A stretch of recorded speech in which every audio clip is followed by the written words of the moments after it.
प्रिय बंधुओं, वेदों के अंतिम भाग एवं ज्ञान कांड के रूप में प्रसिद्ध उपनिषदों की इस वार्ता श्रृंखला में पूर्व में हमने ऋग्वेदीय, ऐतरेय एवं कौशिकी उपनिषदों की चर्चा की थी।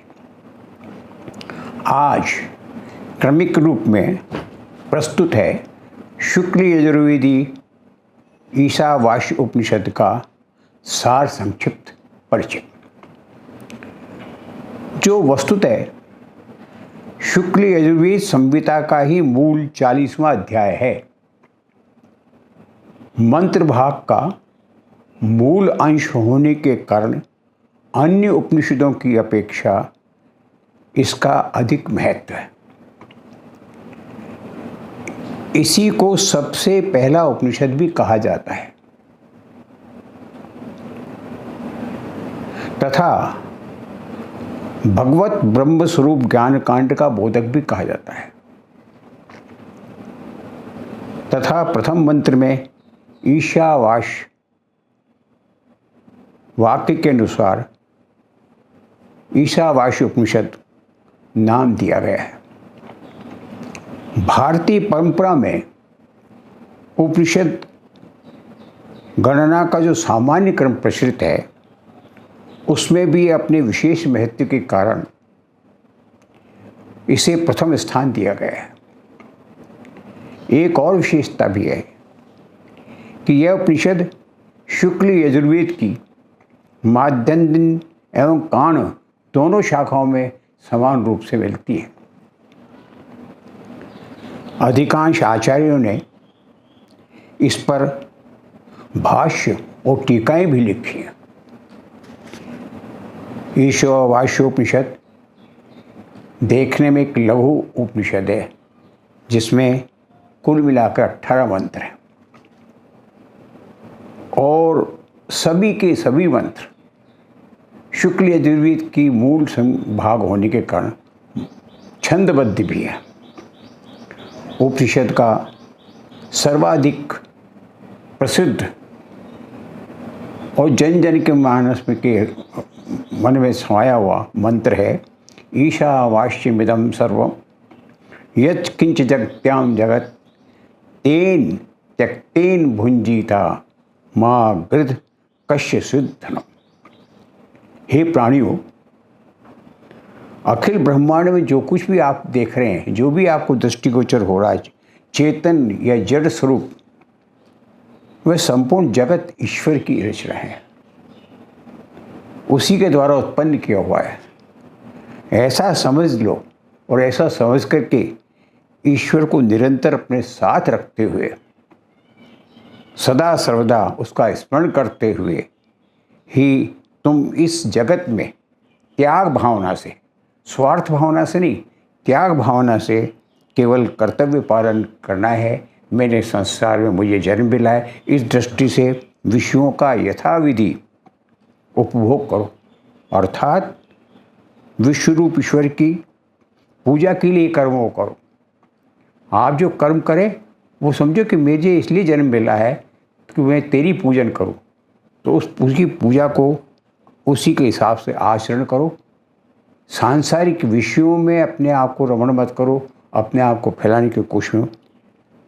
उनमें एक बात है मंत्र, क्योंकि ये संसार निस्सार है और अंत में आपको उसी में जा कर के मिलना है। ईशावास्यमिदं, उसी के आश मुख, उसी के मुख में समाया हुआ है।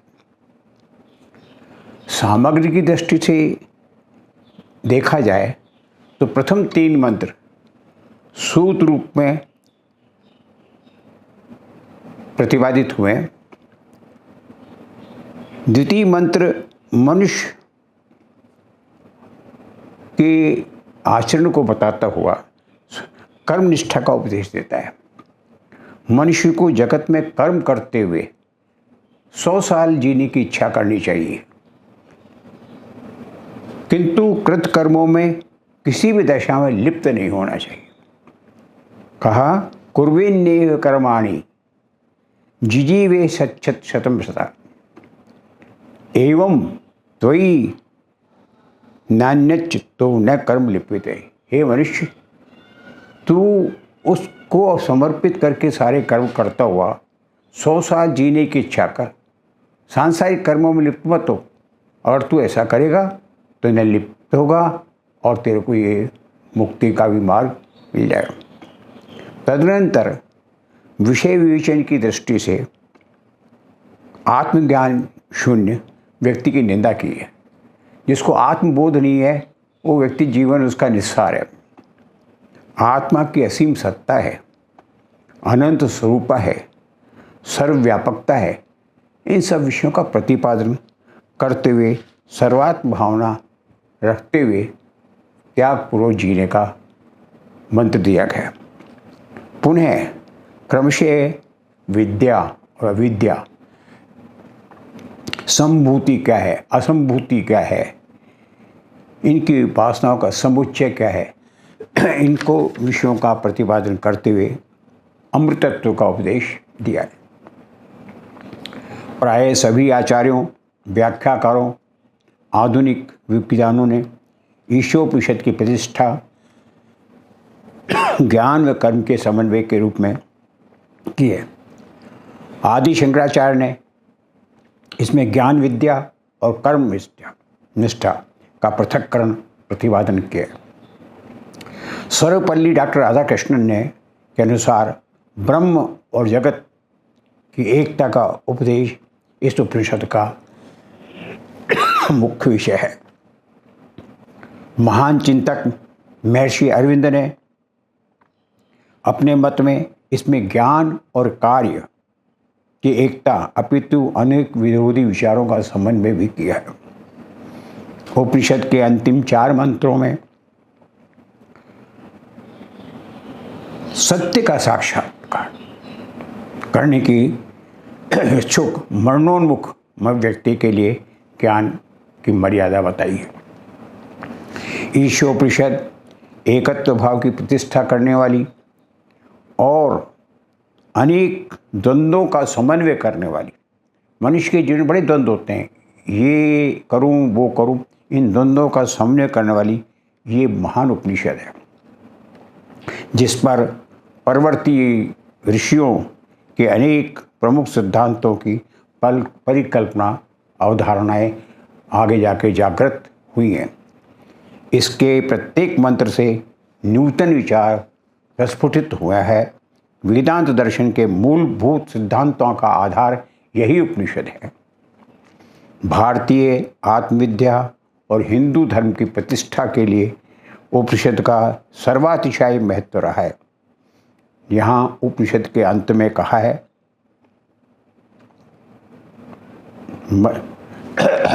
अग्नि को याद किया है कि सबकी जो सारी यात्रा है वो अग्नि में भस्मसात होती है, इसलिए अग्नि को सर्वाधिक महत्व इस उपनिषद में दिया है। अग्नि ने सुपथा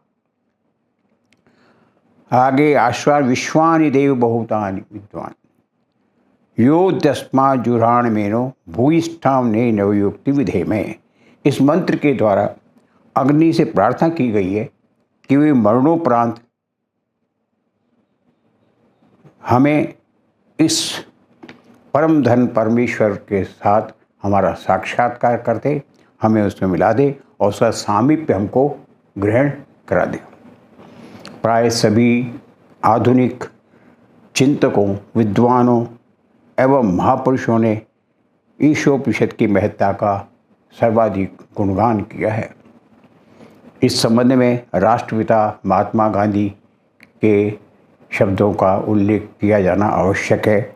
उनका प्रसंग है, उन्होंने अपने इस अध्ययन के उपरांत निष्कर्ष के रूप में कहा था, अब मैं इस अंतिम निष्कर्ष पर पहुंचा हूं कि यदि समस्त उपनिषद में ध्यान से अवधार करने की बात है शब्दों को, यदि समस्त उपनिषद और दूसरे अन्य शास्त्र नष्ट हो जाते हैं और केवल ईशोपनिषद का प्रथम मंत्र, पूरा उपनिषद नहीं, प्रथम मंत्र सुरक्षित रह जाता है, तो भी हिंदू धर्म सदा सर्वदा के लिए जीवित रहेगा।